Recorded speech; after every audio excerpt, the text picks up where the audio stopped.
I got a very strange text message this morning. And this wasn't the first time that I received just such a text message, a very similar text message. And I'd like to read this text message to you live on air to talk about its origin. This is what the text message said. It said, Florida DMV final notice. Enforcement begins October 17th. Our records, the text message reads, indicate that as of today, you still have an outstanding traffic ticket pursuant to Florida Administrative Code 16C 16.003. If you fail to pay within 24 hours, we will take the following actions. Number one, report to the DMV violation database. Two, suspend your vehicle registration effective October 17th. Three, suspend your driving privileges for 30 days. Four, proceed to the toll booth and pay a 35% service fee. And five, you may be prosecuted and your credit score will be affected. Pay now. And they include a URL that says easypass.payci.cc/pay. And they say, please pay immediately before enforcement begins to avoid a license suspension or other legal consequences. If the link is unavailable, unclickable, reply Y and reopen this message to click the link or copy it into your browser. You can see it on the screen here. This is what it looks like. Now, you may be thinking, Liz, I've also gotten these text messages. This is not something unique to you, and you would be correct, of course. Many people, thousands, millions of people across the country have received similar text messages to this one. It's obviously a scam. I did not click the link. I did not give my credit card. I did not copy and paste the URL into the browser because I am not stupid. I know a scam when I see a scam. But you know what?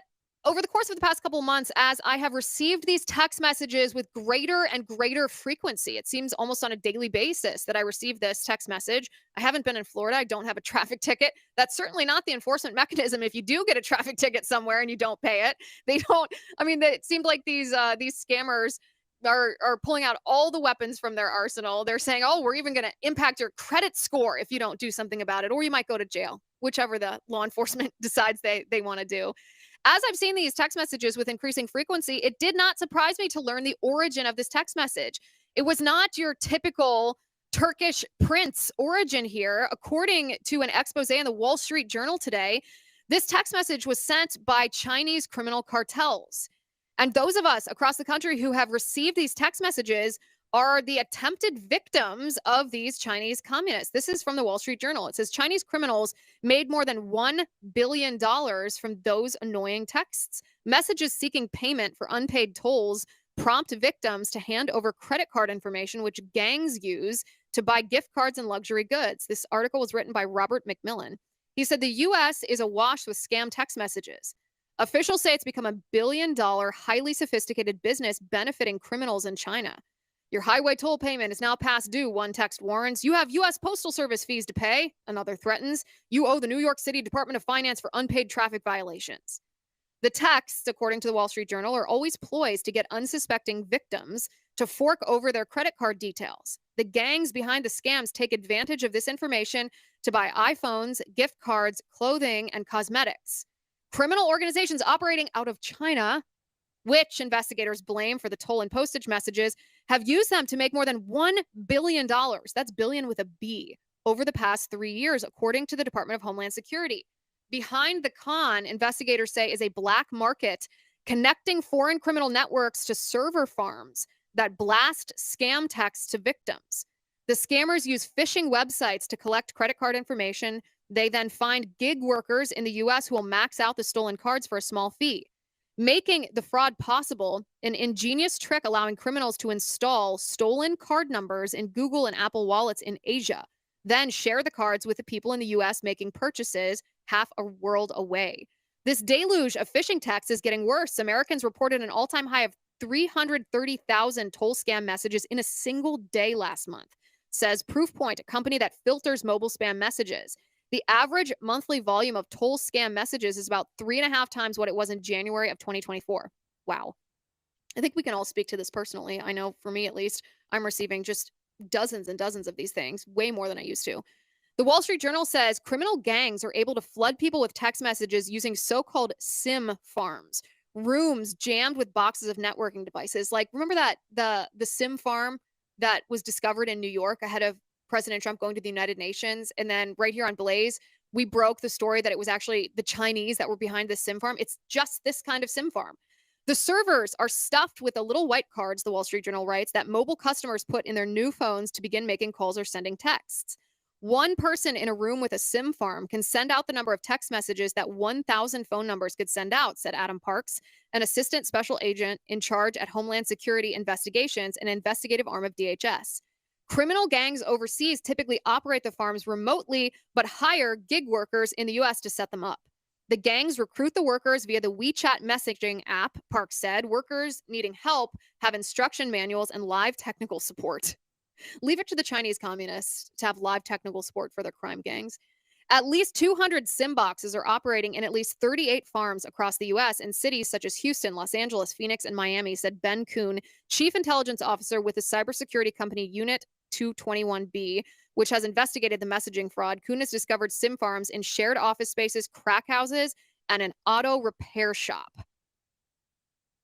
So this is a plot by the Chinese government. Now, I'm sure, as I've seen in the live chat, that you all have received these text messages, just like I have. This is not something unique to me. This is also not something that's happened in isolation. It wasn't a one-time text message that was sent to me. This is something that's been ramping up. It's been increasing in frequency over the course of the past year and a half, but particularly over the course of the past 2 or 3 months. So with that being said, hold that thought, because this Chinese plot that's being unleashed on us is connected to another Chinese plot that's happening right in front of our very eyes.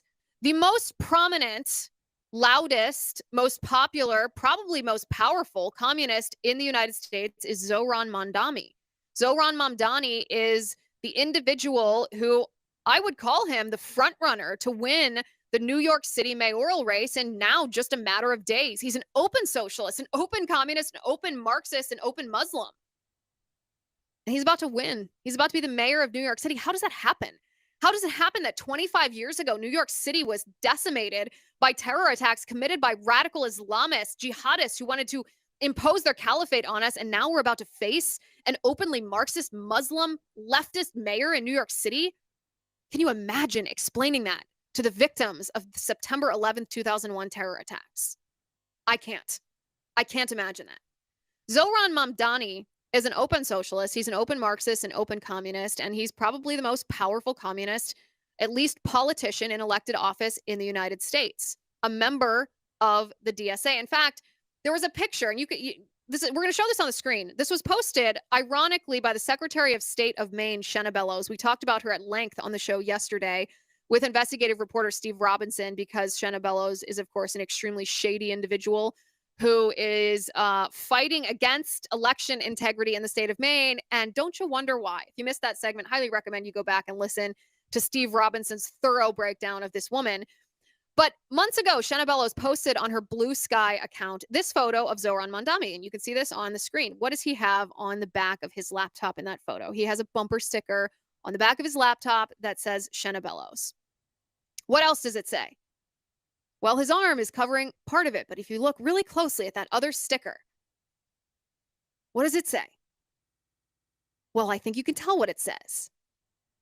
That's right. It says, "End Israel apart." You can't quite see the wraparound of the rest of the sticker, but I think we can safely assume it says, "End Israeli apartheid." Oh, end Israeli apartheid. That's what he says. The most prominent communist in our country, a member of the DSA that says they're going to continue to escalate against Israel despite the fact that President Trump ended the war between Israel and Hamas. This is the most prominent communist in the country.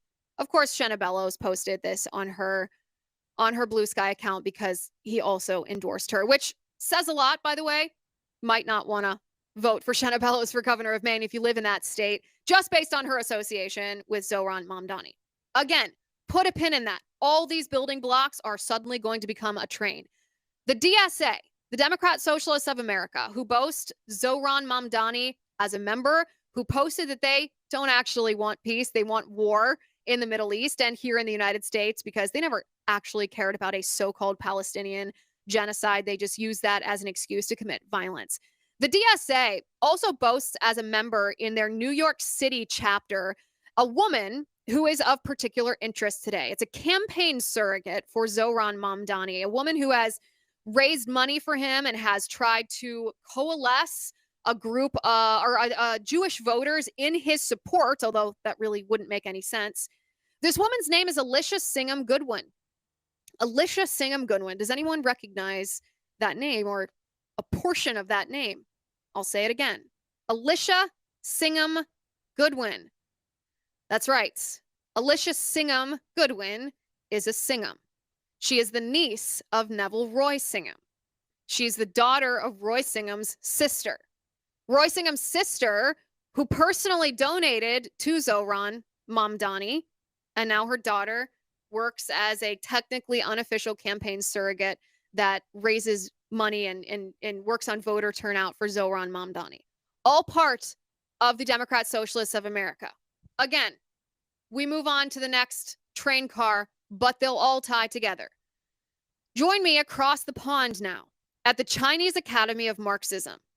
The Chinese Academy of Marxism, whose name is self-descriptive. I don't need to tell you what the Chinese Academy of Marxism is. The title of the institution is self-explanatory. The Chinese Academy of Marxism recently did a write-up about Zohran Mamdani.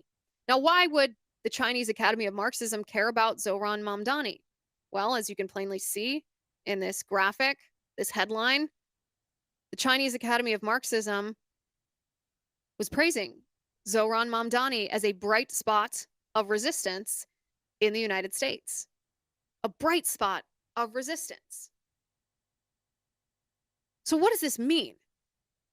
This means that these things that we see, the text messages, the DSA, the fraudulent leftists who pretended to care about a Palestinian genocide yet refused to celebrate in the wake of President Trump making peace between Israel and Hamas, the violence that we see unleashed in the United States, this is not a decentralized network of malcontents or losers or, what I would call closet commies.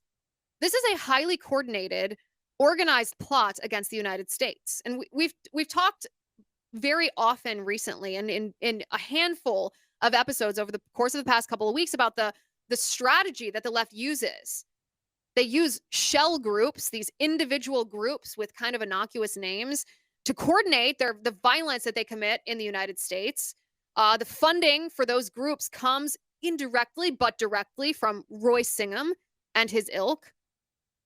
But we haven't yet covered the origin of this plot. Roy Singham might be the money behind the plot, but he's not the one who invented it. It's not Roy Singham's brainchild. He is simply the patsy or the puppet for this project. The origin of the civil unrest that's being sown in the United States, the violence that's unleashed against us, the origin is the Chinese communists. So circle back with me. Now think about that text message I showed you at the beginning of the show. You probably have similar text messages on your own phone. You neglected to pay a toll and now you better watch out or your credit score is going to get hacked and you're going to be thrown in jail and your car is going to be taken away unless you click this really shady looking URL and give us your credit card number and then we're going to steal from you. The Chinese communists are stealing from us to the tune of $1 billion just by that particular text message scam alone over the course of the past 3 years. $1 billion. And this, I am sad to say, is just another example of a crime committed against us by the crafty Chinese communists. They are not merely adversarial trading partners in a globalist economy. The Chinese communists actively, desperately want to depose the United States and destroy us. And they're doing so by disrupting our society socially and culturally. They are attempting to destroy our economy. They are sowing civil unrest. For goodness sake, they created a virus that spiraled us into tyranny. They are actively promoting violence in our streets. They view us as their enemy. And they are crafty. They use surrogates like Roy Singham, puppets like their Chinese crime cartels to fund it and to carry it out. All of this, these are not isolated incidents, random idiots, morons, or criminals that are acting alone. It's a coordinated effort that's hiding an origin with the Chinese communists. And here's the thing. We can stop the funding that's behind this. because of the word that I used before, because the Chinese communists use surrogates or puppets to do the funding. This wasn't the brainchild of Roy Singham. He's ideologically aligned with it. He's obviously happy to serve in this position, but it's the Chinese Communist Party that's at the back of it. And the good news is we can stop this funding.